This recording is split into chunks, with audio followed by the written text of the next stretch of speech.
Hello बच्चों, स्वागत है हमारे प्यारे से चैनल बोर्ड प्लेनेट पे। आज हम लोग रासायनिक अभिक्रिया एवं समीकरण के तीसरे लेक्चर को देखेंगे, जिसमें हमें स्टार्ट करना है रासायनिक अभिक्रिया के प्रकार से। तो चलिए हम लोग स्टार्ट करते हैं काफी जोश और उल्लास से।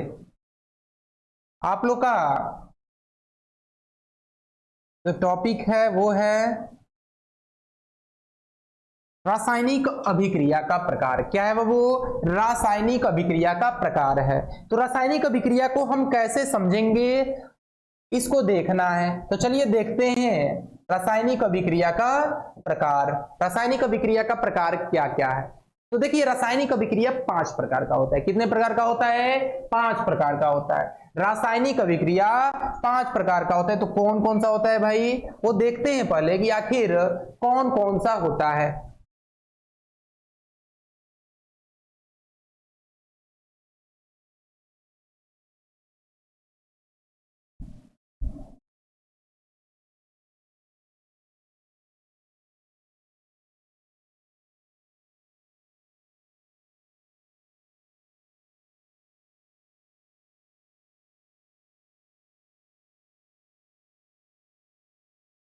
क्या देखना है हमें? हमें देखना है रासायनिक अभिक्रिया का प्रकार देखना है। रासायनिक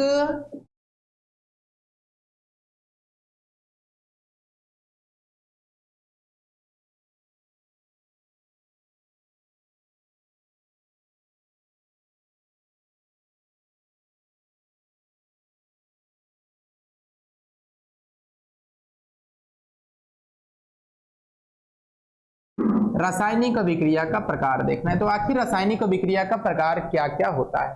देखिए, रासायनिक अभिक्रिया जो होता है 5 प्रकार का होता है। कितने प्रकार का? रासायनिक अभिक्रिया अभिक्रिया 5 प्रकार का, 5 प्रकार का होता है। वो कौन सा होता है भाई? वो होता है पहला संयोजन अभिक्रिया। क्या होता है? संयोजन अभिक्रिया। संयोजन अभिक्रिया होता है। दूसरा क्या होता है? दूसरा जो होता है आपका, दूसरा जो होता है वह होता है वियोजन अभिक्रिया। क्या होता है? वियोजन अभिक्रिया। तीसरा कौन सा अभिक्रिया होता है बाबू? तीसरा जो होता है आपका वह होता है विस्थापन। क्या होता है? विस्थापन। विस्थापन अभिक्रिया।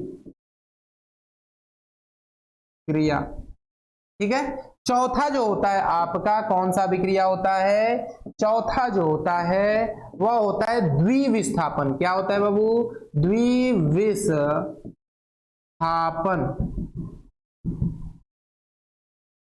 विस्थापन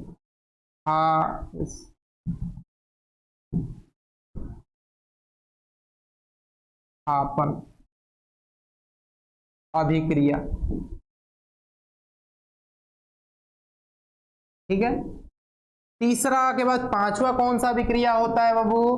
पांचवा जो होता है आपका वह होता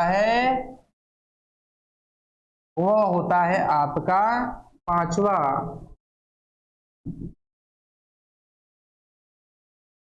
जो होता है वह होता है रेडॉक्स अभिक्रिया। कौन सी अभिक्रिया होती है? रेडॉक्स अभिक्रियाएं होती हैं। देखो, कहने का ये अर्थ है कि हमारी रासायनिक अभिक्रिया, हमारे रासायनिक जो अभिक्रिया होती है उसके 5 प्रकार होते हैं। कितने प्रकार होते हैं? 5 प्रकार। पहला होता है संयोजन अभिक्रिया, जो ये है तुम्हारा जो होता है। दूसरा कौन सा होता है? वियोजन अभिक्रिया, जो ये है। तीसरा जो होता है विस्थापन अभिक्रिया, जो तुम्हारा ये है। चौथा जो होता है द्विविस्थापन अभिक्रिया, जो ये है। और पांचवा जो होता है रेडॉक्स अभिक्रिया, जो आपका ये है। यानी कि पांचों अभिक्रियाओं के बारे में हमें क्या करना है? पढ़ना है। तो आखिर चलिए पहला स्टार्ट करते हैं कि आखिर संयोजन अभिक्रिया क्या होता है। संयोजन अभिक्रिया किसे कहा जाता है? देखिए, रासायनिक अभिक्रिया के प्रकार में हम लोग पहला रासायनिक अभिक्रिया के प्रकार में पहला देखेंगे कि आखिर संयोजन अभिक्रिया क्या है। तो चलिए स्टार्ट करते हैं। पहला टॉपिक जो हमारा है संयोजन अभिक्रिया। कौन सी अभिक्रिया है बाबू? संयोजन अभिक्रिया। देखिए संयोजन मीन्स होता है जुड़ना। क्या होता है? जुड़ना।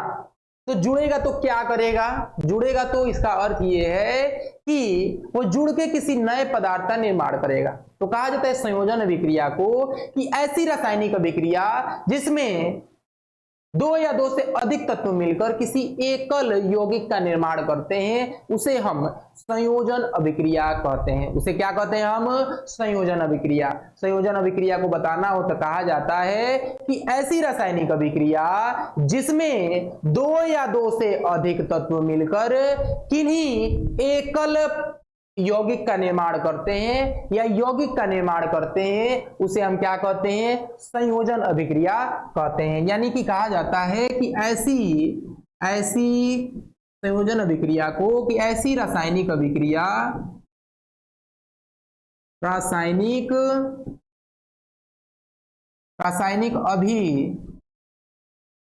अभिक्रिया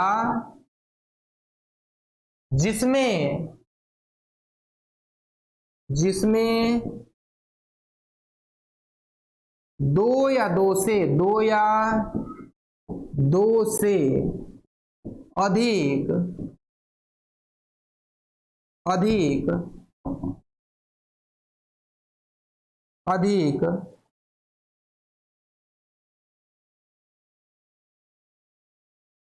दो या दो से अधिक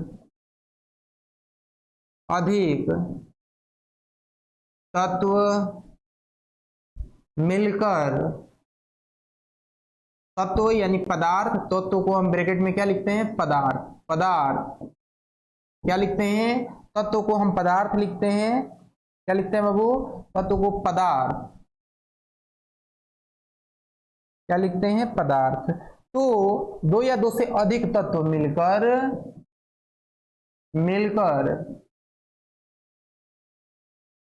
एकल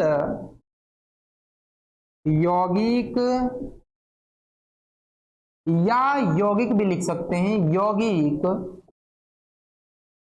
का निर्माण करते हैं। निर्माण करते हैं, उसे संयोजन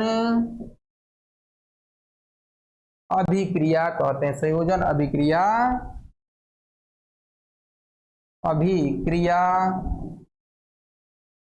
कहते हैं।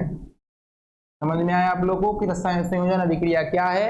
संयोजन अभिक्रिया में होता है कि ऐसी रासायनिक अभिक्रिया जिसमें दो या दो से अधिक तत्व मिलकर एकल यौगिक या यौगिक का निर्माण करते हैं, उसे हम क्या कहते हैं बाबू? उसे हम कहते हैं संयोजन अभिक्रिया। तो कुछ इस पे उदाहरण है, कुछ उदाहरण को हम देखते हैं कि आखिर हम उदाहरण में क्या क्या ले सकते हैं। तो उदाहरण में आपका जो है, उदाहरण में हम देखें तो कहा जाता है कि जैसे ही अगर हम सोडियम से जैसे ही क्लोरीन का अभिक्रिया कराते हैं तो आप लोग को पता ही होगा कि सोडियम क्लोराइड का निर्माण होगा। क्या हो जाएगा?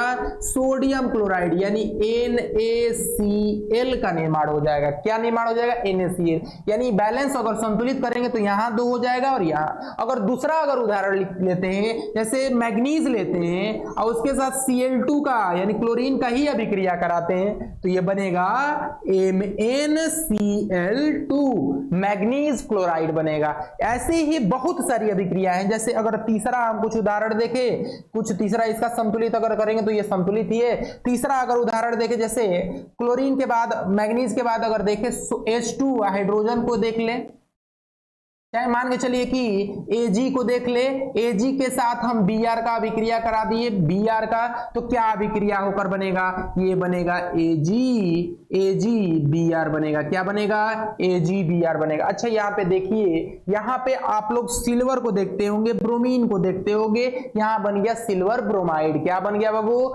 Silver bromide. यानी कुल मिलाकर ये है बाबू कि ऐसी ये रासायनिक अभिक्रिया है जिसमें क्या बना है, जिसमें हमारा एकल यौगिक का निर्माण हुआ है या यौगिक का निर्माण हुआ है। यहाँ पे सिल्वर ब्रोमाइड है, यहाँ पे आपका मैग्नीज क्लोराइड है, यहाँ पे सोडियम क्लोराइड है। ऐसे ही बहुत सारी रासायनिक अभिक्रियाएं हैं। तो इस रासायनिक संयोजन अभिक्रिया को कहेंगे कि ऐसी रासायनिक अभिक्रिया जिसमें दो या दो से अधिक तत्व मिलकर किसी एकल यौगिक का निर्माण करते हैं या यौगिक का निर्माण करते हैं, उसे हम क्या कहते हैं? उसे हम कहते हैं संयोजन अभिक्रिया। क्या कहते हैं बाबू? संयोजन अभिक्रिया। आगे बढ़ते हैं। जैसे ही अगला टॉपिक अगर देखते हैं हम, तो अगला टॉपिक जो आता है हमारा वो आता है संयोजन अभिक्रिया का प्रकार। क्या आता है बाबू? संयोजन अभिक्रिया का प्रकार आता है। तो संयोजन अभिक्रिया के प्रकार को हम कैसे देखेंगे? संयोजन अभिक्रिया के प्रकार को कहा जाता है कि ये 3 प्रकार का होता है। संयोजन अभिक्रिया कितने प्रकार का होता है? कहा जाता है कि how many types of combination reaction. संयोजन अभिक्रिया को क्या बोला जाता है इंग्लिश में? संयोजन अभिक्रिया को इंग्लिश में बोला जाता है कॉम्बिनेशन रिएक्शन बोला जाता है। तो संयोजन अभिक्रिया 3 प्रकार का होता है। कितने प्रकार का? 3। यानी कहेंगे संयोजन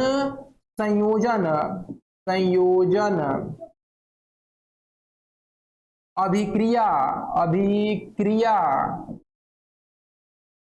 3 प्रकार का होता है। कितने प्रकार का होता है? 3 प्रकार का होता है। 3 प्रकार का होता 3 प्रकार का होता है। इसमें पहला जो है आपका क्या है? पहला जो है आपका तत्व।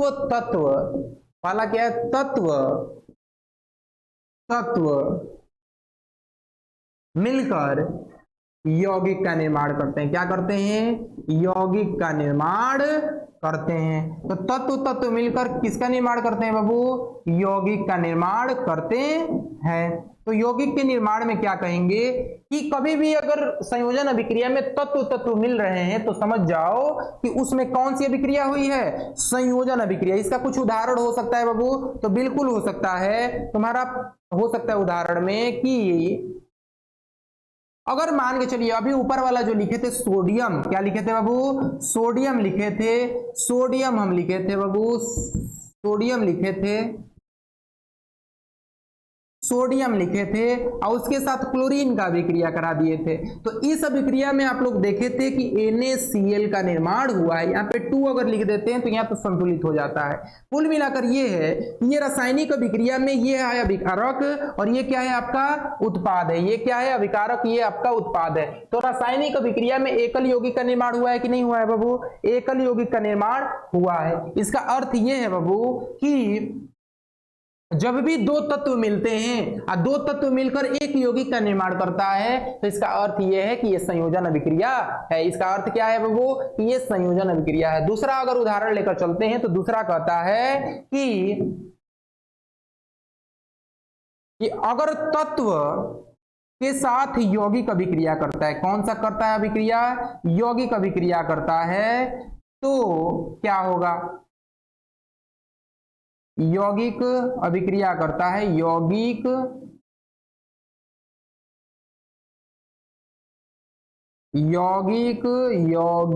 अभिक्रिया करता है। तो क्या होता है? तो देखो, जब भी तत्व के साथ यौगिक अभिक्रिया करेगा तो ये भी संयोजन अभिक्रिया के दूसरा प्रकार में आएगा। यानी कि जब भी तत्व यौगिक अभिक्रिया करेगा तो नया यौगिक का निर्माण करेगा। क्या होगा? नया यौगिक का निर्माण करेगा। यहां पे आप देखते होंगे कि यौगिक तो पहले से ही है, लेकिन इसमें क्या हो गया? नया यौगिक बन गया। जैसे उदाहरण में कुछ हम देखते हैं कि इसका उदाहरण क्या हो सकता है। तो उदाहरण में देखिए, जैसे अगर मान के चलो कि हम लोग तत्व में लिए सोडियम। क्या लिए? सोडियम। कोई ऐसे यौगिक से अभिक्रिया कराए जिससे नए यौगिक का निर्माण हुआ। तो नए यौगिक में जैसे सोडियम के साथ में H2SO4 ले लिया। क्या ले लिया? H2SO4। तो बना क्या बाबू? ये बना आपका सोडियम सल्फेट। क्या बना? Sodium sulphate. Na2SO4 बना। क्या बना बाबू? Na2SO4 बना। Na2SO4 बना, Na2SO4 प्लस उसके साथ हाइड्रोजन गैस रिलीज होगा। इस अभिक्रिया में देखिए एकल यौगिक का निर्माण हुआ है कि नहीं हुआ है, बिल्कुल हुआ है। यानी कहने का ये अर्थ है कि नया यौगिक बना है कि नहीं, सोडियम सल्फेट बना है। जब भी सोडियम के साथ सल्फ्यूरिक अम्ल का अभिक्रिया होगा तो हमारा क्या बनाएगा बाबू, हमारा ये बनाएगा सोडियम सल्फेट और उसके साथ हाइड्रोजन गैस रिलीज होगा। जैसे दूसरा अगर हम इसका उदाहरण देखते हैं, इसी का हम दूसरा उदाहरण देखते हैं, तो दूसरा उदाहरण में अगर मान के चलो कि हमने लिया जैसे हमने लिया दूसरा अगर उदाहरण देखें तो दूसरा अगर मैंने Mg लिया और इसके साथ हमने HCl का अभिक्रिया करा दिया, HCl का, तो बनेगा क्या, ये बनेगा MgCl2 और उसके साथ हाइड्रोजन गैस क्या होगा बाबू, रिलीज होगा। हाइड्रोजन गैस क्या होगा, रिलीज होगा। कहने का ये अर्थ है कि Mg के साथ जब भी HCl का अभिक्रिया होगा तो MgCl2 मैग्नीशियम क्लोराइड उसके साथ हाइड्रोजन गैस रिलीज होगा। इस अभिक्रिया के दौरान ये एक यौगिक बना है कि नहीं बना है, बिल्कुल बना है। यानी कहने का ये अर्थ है कि ऐसी रासायनिक अभिक्रिया जिसमें तत्व यौगिक के साथ अभिक्रिया नए यौगिक का निर्माण करते हैं तो वो भी संयोजन अभिक्रिया के अंतर्गत आएगा। अब तीसरा क्या कौन सा है बाबू, तीसरा देखा जाए, अगर तीसरा मान के चलो इसका हम लोग देखें, तीसरा अगर हम देखें तीसरा क्या हो सकता है इसका, तो तीसरा आपका हो सकता है कि यौगिक के संग यौगिक का अभिक्रिया होगा। किसका होगा, यौगिक का अभिक्रिया होगा तो बनाएगा नया यौगिक। क्या बनाएगा बाबू, नया यौगिक। नया यौगिक। देखो 10th में आप लोग आ गए हो, 10th में आ गए हो ना, तो आप लोगों को इसको बढ़िया से पढ़ना पड़ेगा, इसको समझना पड़ेगा ये सारी चीजों को। तो कम से कम ये सारी चीजों को समझो कि पेपर में आए तो आप लोग कर ले जाओ उस क्वेश्चन को। तो देखिए अभी जब भी यौगिक अभिक्रिया करेगा तो आपके नए यौगिक का निर्माण होगा। जैसे उदाहरण में क्या है बाबू, उदाहरण में ये है ना कि जैसे ही यौगिक हम लेते हैं, कोई भी अगर यौगिक लिए, जैसे मैंने यौगिक लिया कैल्शियम ऑक्साइड लिया, इसको मैंने बताया था 3 चीज आप लोगों को, कैल्शियम ऑक्साइड से कैल्शियम के यौगिक 3 मैंने पिछले वीडियो में बताया है कि जब भी हम बाजार से खरीदते हैं जो चूना उसको बोलते हैं कली चूना। क्या बोलते हैं, कली चूना बोलते हैं। तथा उसका सूत्र जो होता है CaO होता है। वैसे ही अगर हम कैल्शियम ऑक्साइड चूना खरीदे, आप बाजार से उसको पानी में डाल दिए, जल में डाल दिए, जल में डालने से क्या होगा ना बाबू कि ये जल से विक्रिया कर बनाएगा बूझा चूना। क्या बनाएगा, बूझा चूना बनाएगा। अब बूझा चूना का जो सूत्र होता है वह होता है CaOH का होल ट्वाइस। क्या होता है बाबू, CaOH का होल ट्वाइस होता है।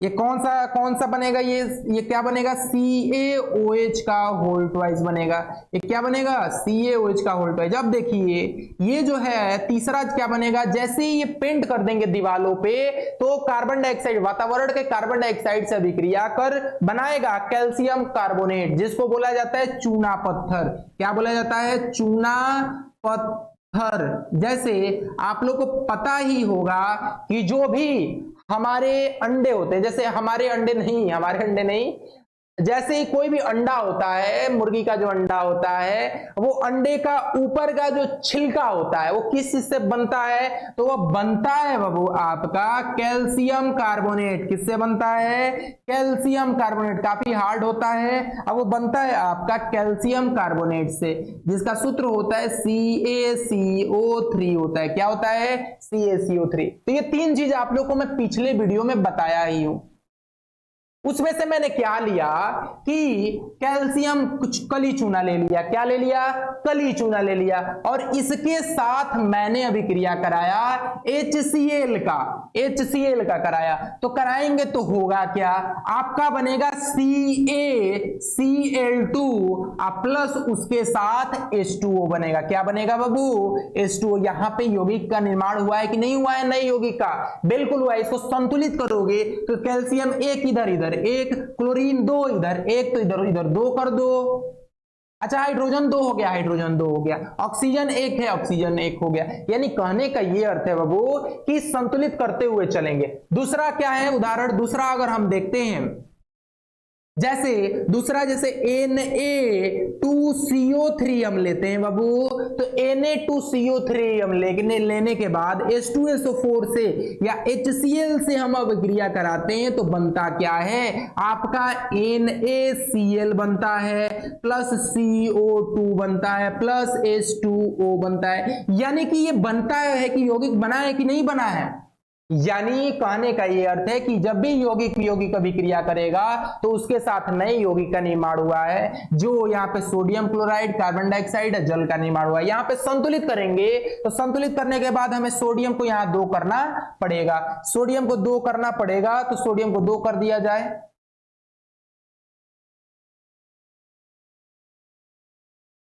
जैसे सोडियम यहाँ पे होगा कि नहीं होगा, सोडियम होगा तो सोडियम को 2 करना पड़ेगा।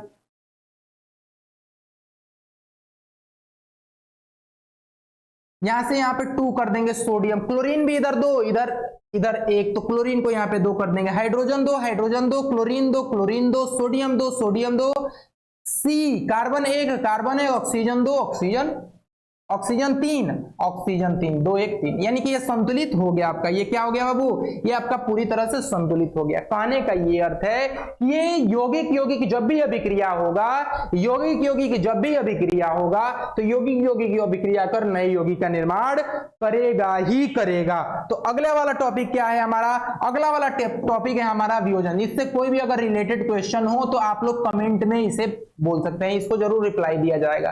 यानी वियोजन अभिक्रिया, दूसरा क्या है बाबू, वियोजन अभिक्रिया। अच्छा आप लोगों को पता ही होगा, पता ही होगा, अच्छा आप लोग को ये पता होगा कि दो लोग जैसे राम सीता वनवास गए तो क्या हो गया बाबू, रावण लेकर चला गया लंका। यानी दो एक साथ रहने वाले व्यक्ति को क्या कर दिया, एक को लेकर चला गया, इससे वो क्या हो गए, बिछड़ गए। यानी कि उनके बीच का संबंध तो टूटा नहीं, लेकिन फिर भी वहां दूरी तो बढ़ गई। यानी कहने का ये अर्थ कि वियोजन अभिक्रिया में यह होता है कि ऐसी रासायनिक अभिक्रिया जिसमें कोई यौगिक अपने घटकों में टूट जाता है, अपने घटकों में, कंपोनेंट, घटक मींस होता है कंपोनेंट, अपने घटकों में टूट जाता है, उसी को हम कहते हैं वियोजन अभिक्रिया। क्या कहते हैं वियोजन अभिक्रिया को, कहेंगे वियोजन अभिक्रिया को कि ऐसी रासायनिक अभिक्रिया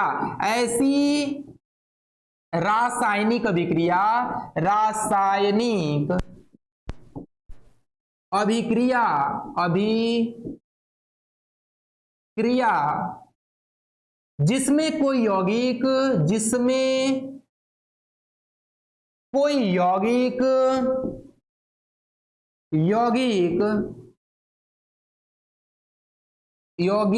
अपने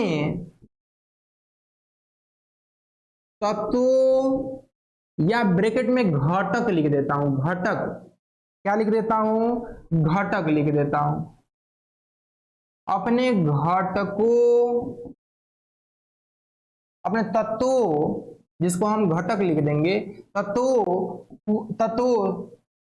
अपने तत्वों में टूट जाता है, उसे हम कहते हैं, उसे वियोजन अभिक्रिया कहते हैं। क्या कहते हैं, अभिक्रिया कहते हैं। यानी क्या हो गया बाबू, ये हो गया कि ऐसी रासायनिक अभिक्रिया जिसमें कोई यौगिक अपने तत्वों में टूट जाता है, किसमें टूट जाता हो, अपने तत्वों में टूट जाता हो। तो जब अपने तत्वों में टूट जाएगा कोई भी यौगिक या अपने घटकों में टूट जाएगा, उसी प्रकार के रासायनिक अभिक्रिया को हम वियोजन अभिक्रिया कहते हैं। क्या कहते हैं, वियोजन अभिक्रिया कहते हैं। तो वियोजन अभिक्रिया को थोड़ा उदाहरण लेकर समझते हैं कि आखिर इसका कुछ उदाहरण होगा कि नहीं होगा, बिल्कुल होगा। तो इसका उदाहरण ये है कि अगर मान के चलो कि हम उदाहरण में लेते हैं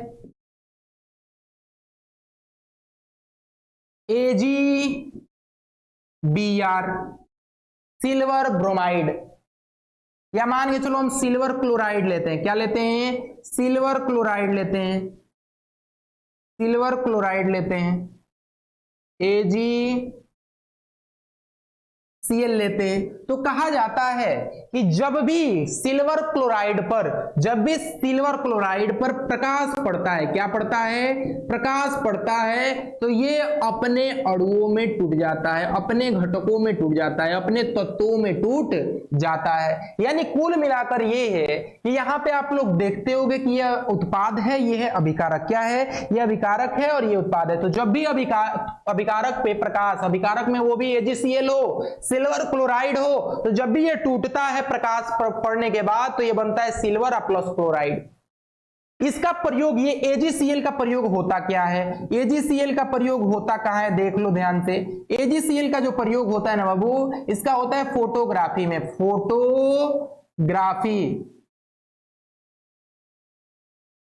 फोटोग्राफी में प्रयोग होता है इसका। अगर मान लो कि फोटो को साफ करना हो तो यही AgCl का प्रयोग करते हैं। कुल मिलाकर ये कि यही उदाहरण नहीं हो सकता इसका तो दूसरा भी उदाहरण है। दूसरा उदाहरण कौन सा है? देखिए, इसका दूसरा उदाहरण ये है, अगर मान के चलिए कि ये CaCO3 को गर्म किया जाए, क्या किया जाए? गर्म किया जाए, हीट दिया जाए। हीट को हम किससे दिखाते हैं? डेल्टा से दिखाते हैं। तो जब भी हम हीट करेंगे कैल्शियम कार्बोनेट को, तो ये टूट जाएगा कैल्शियम ऑक्साइड और उसके साथ कार्बन डाइऑक्साइड निकलेगा, यानी कि ये दो पदार्थों में टूट जाएगा। ऐसे ही इसका तीसरा अगर उदाहरण अगर हम देखें, तीसरा उदाहरण क्या है बाबू? विद्युत से है। तो विद्युत से अगर तीसरा उदाहरण अगर देखा जाए,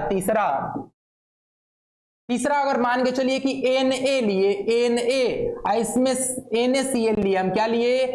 NaCl लिए हम। तो जब भी NaCl में हम विद्युत प्रवाहित करेंगे ना बाबू, विद्युत प्रवाहित करेंगे, तो विद्युत प्रवाहित होने से ये टूट जाएगा Na+Cl2। यानी कि कहने का ये अर्थ है कि तीन हमने परिभाषा दिया। कौन सा परिभाषा दिया हमने तीन परिभाषाएं आपको दिए। तो वो तीन परिभाषाएं कौन सी है बाबू? ध्यान दिया जाए। तीन उदाहरण हमने दिया आपका। तीन उदाहरण में हमने ये था कि पहला उदाहरण ये था कि प्रकाश के वजह से हमने क्या कर दिया? एक यौगिक को इसके तत्वों में तोड़ दिया। एक हमने उष्मा देकर तोड़ दिया, जो कैल्शियम ऑक्साइड और कार्बन डाइऑक्साइड में टूट गया। एक हमने क्या किया? एक हमने उदाहरण लिया, उदाहरण जो विद्युत से टूटा। यानी कि वियोजन अभिक्रिया भी तीन प्रकार का होता है। वियोजन अभिक्रिया कितने प्रकार का होता है? वियोजन अभिक्रिया भी तीन प्रकार का होता है। आपका कौन सा होता है? पहला होता है उष्मीय वियोजन, दूसरा होता है वैद्युतीय वियोजन और तीसरा होता है प्रकाशीय वियोजन। यानी कि एक एक करके डिफाइन करेंगे इन तीनों अभिक्रिया प्रकारों को। उष्मीय वियोजन को अगर अभी इसको परिभाषित करेंगे तो कहा जाता है उष्मीय वियोजन को कि ऐसी वियोजन अभिक्रिया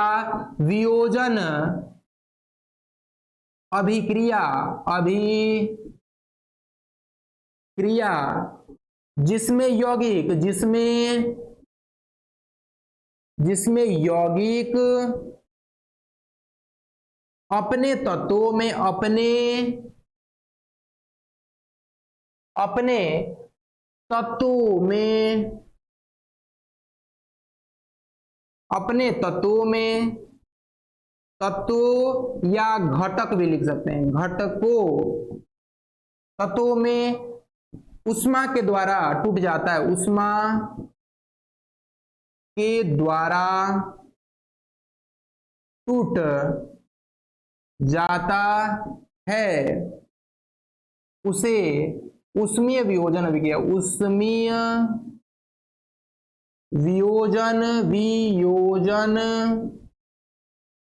अभिक्रिया कहते हैं। अभिक्रिया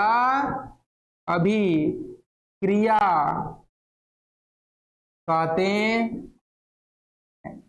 आप लोगों को पता ही होगा ये चीज कि उष्मीय वियोजन अभिक्रिया एक प्रकार की ऐसी वियोजन अभिक्रिया है जिसमें कोई यौगिक अपने तत्वों में किसके द्वारा टूट जाता है या घटकों में उष्मा के द्वारा टूट जाता है। तो उष्मा के द्वारा कौन सा टूटता है बाबू? तो पीछे वाले उदाहरण में आप लोग को मैं बताया हूं कि जैसे कैल्शियम कार्बोनेट लिए थे, जैसे क्या लिए थे हमने, हम लिए थे कैल्शियम कार्बोनेट लिया था यहाँ पे। तो कैल्शियम कार्बोनेट अपने घटकों में टूट जाता है, तो अपने घटकों में ऊष्मा के द्वारा, जो हमने डेल्टा से दिखाया था, तो अपने घटकों में किसके द्वारा टूट रहा है, ऊष्मा के द्वारा टूट रहा है। तो जब भी अगर अपने घटकों में ऊष्मा के द्वारा टूटेगा तो हम कह सकते हैं कि ये रासायनिक अभिक्रिया कौन सी वियोजन अभिक्रिया है। रासायनिक अभिक्रिया में वियोजन अभिक्रिया है। और कौन सी वियोजन अभिक्रिया है, तो उष्मीय वियोजन अभिक्रिया है। अगर दूसरा अगर लेकर चलते हैं आपको, दूसरा तो है वैद्युतीय वियोजन अभिक्रिया। क्या है बाबू,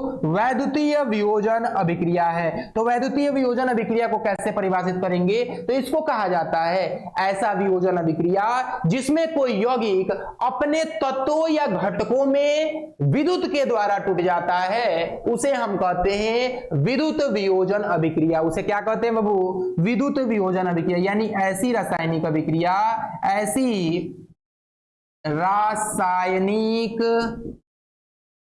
रासायनिक अभिक्रिया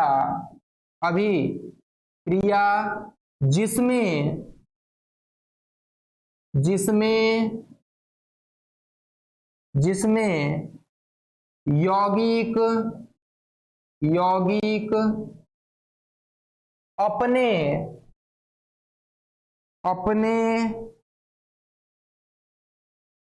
तत्वों जिसको हम कहते हैं घटकों में विद्युत के द्वारा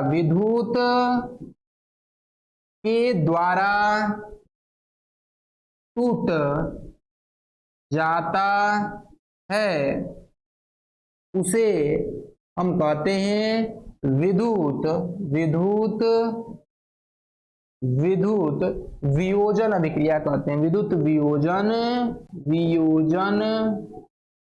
अभिक्रिया कहते हैं। अभिक्रिया कहते हैं। कहने का ये अर्थ है कि यहां पे आप ऊपर ही देखते होगे, ऊपर क्या देख रहे हो, ऊपर आप देखते होगे ये सोडियम क्लोराइड जो है विद्युत के प्रवाह के वजह से ये सोडियम और क्लोरीन में क्या हो गया है, टूट गया है। इसका अर्थ ये है बाबू कि जो सोडियम क्लोराइड है वो विद्युत के द्वारा ही टूटता है। तो यहाँ पे अपने अणुओं में टूटा है कि नहीं टूटा है, अपने तत्वों में टूटा है कि नहीं टूटा है, बिल्कुल टूटा है। इसका अर्थ यह है कि विद्युत के द्वारा ही टूटा है। तो जब भी विद्युत के द्वारा कोई भी यौगिक अपने तत्वों या घटकों में टूट जाता है तो उस प्रकार के रासायनिक अभिक्रिया को हम विद्युत वियोजन अभिक्रिया कहते हैं। तीसरा है प्रकाश वियोजन अभिक्रिया। क्या है बाबू, वो है प्रकाश वियोजन अभिक्रिया। प्रकाश वियोजन अभिक्रिया को हम कैसे डिफाइन करेंगे, वो क्या होता है, तो देखो प्रकाश वियोजन अभिक्रिया को कहा जाता है कि ऐसी वियोजन अभिक्रिया जिसमें कोई यौगिक अपने तत्वों में प्रकाश के द्वारा टूट जाता है उसे हम कहते हैं प्रकाश वियोजन अभिक्रिया। उसे हम क्या कहते हैं, प्रकाश वियोजन अभिक्रिया। यानी ऐसी वियोजन अभिक्रिया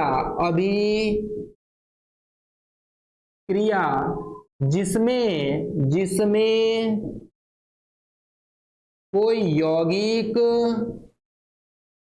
कोई यौगिक अपने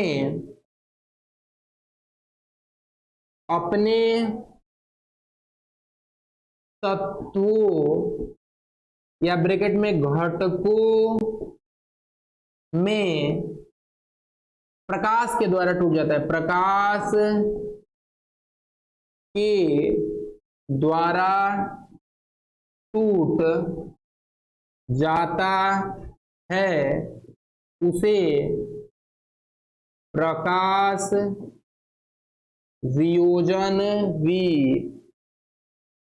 प्रकाश वियोजन अभिक्रिया, प्रकाश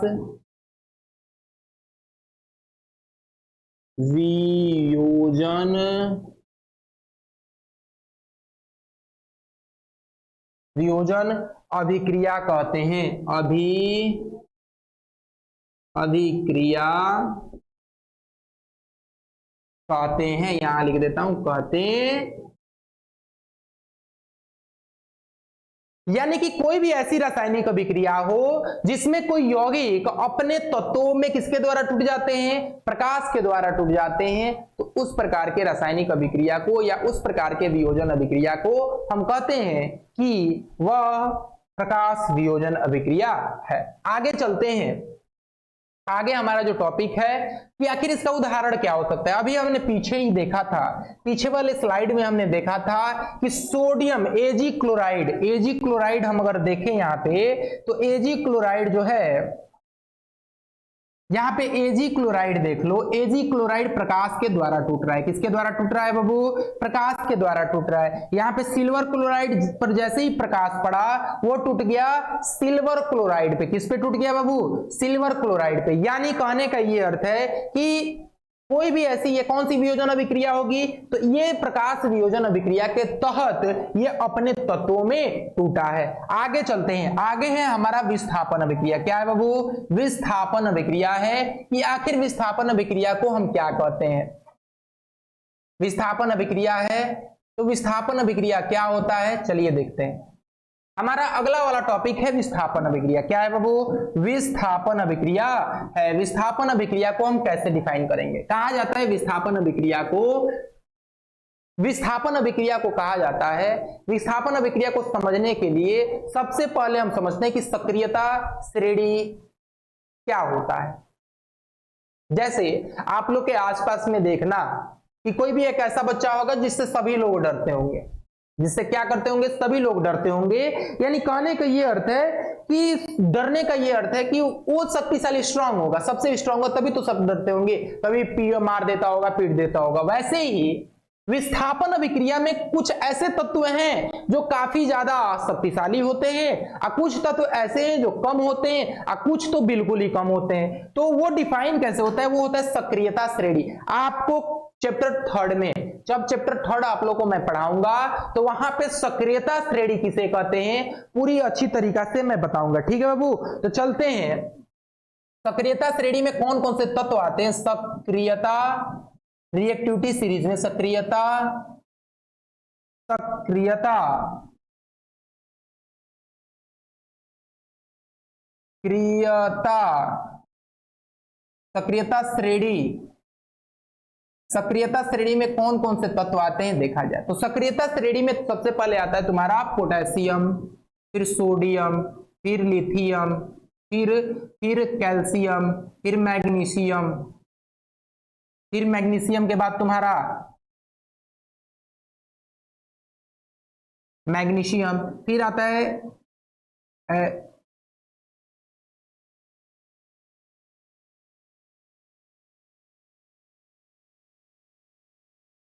एल्यूमिनियम,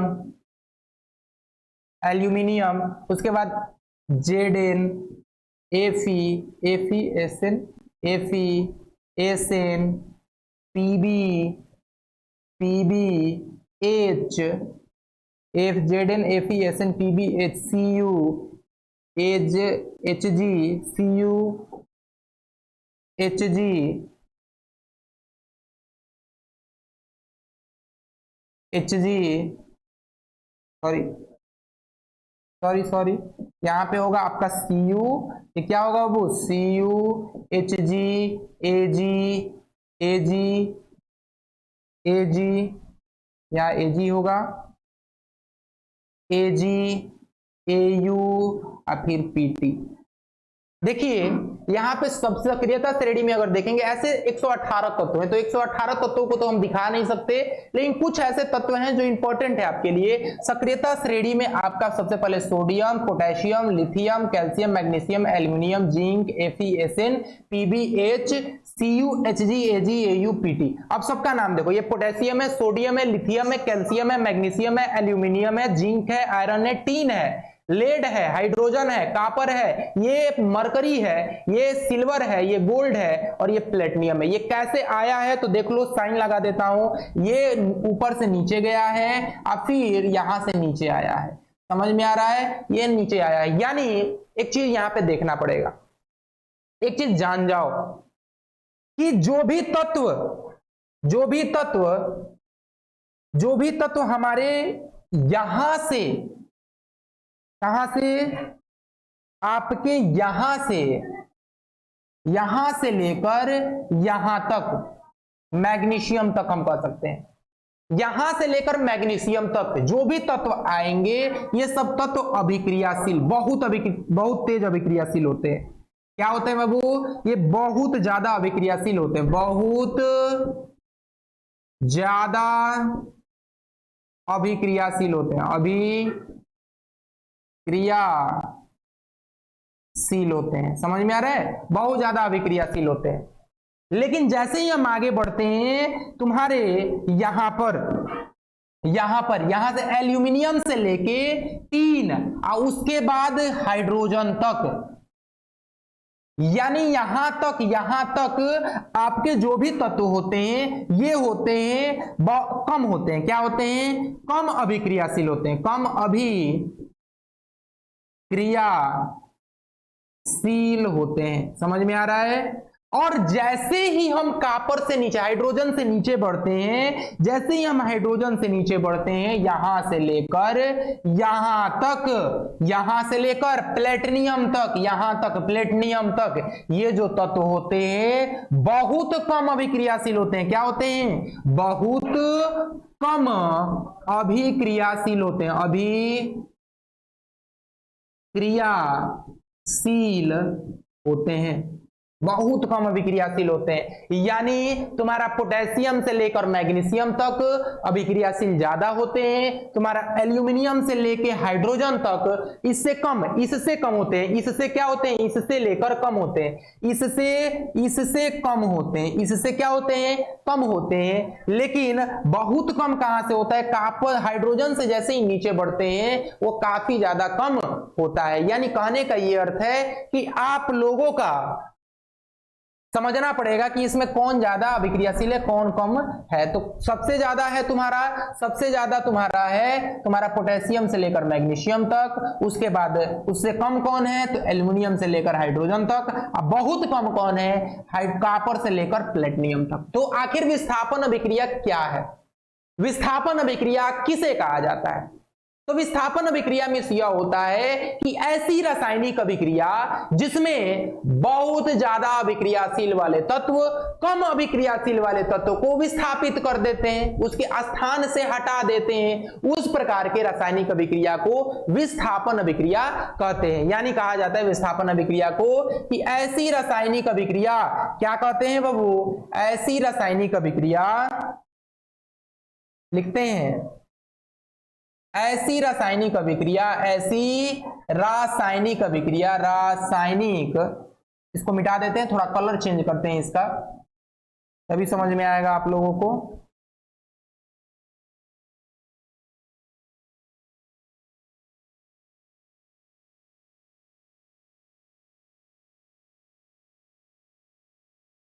यहां पे लिखते हैं कि ऐसा, वही तत्व थोड़ा और चेंज ये मिल जाएगा, इससे कुछ और कलर चेंज करते हैं, ले लेते हैं, ये लिखेंगे ऐसी रासायनिक अभिक्रिया, रासायनिक अभिक्रिया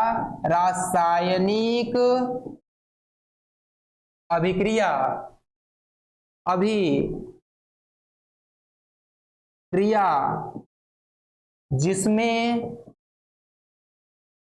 बहुत ज्यादा अभिक्रियाशील, बहुत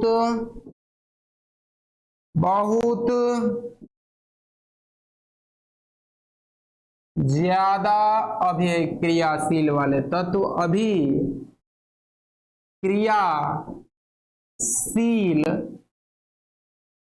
वाले तत्व बहुत ज्यादा अभिक्रियाशील वाले तत्व कम अभिक्रियाशील वाले तत्व को कम अभिक्रियाशील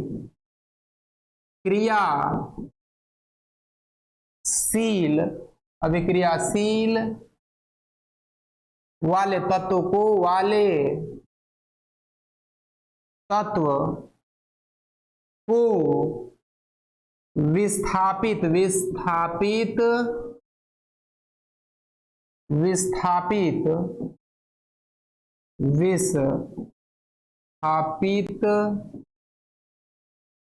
कर देते हैं,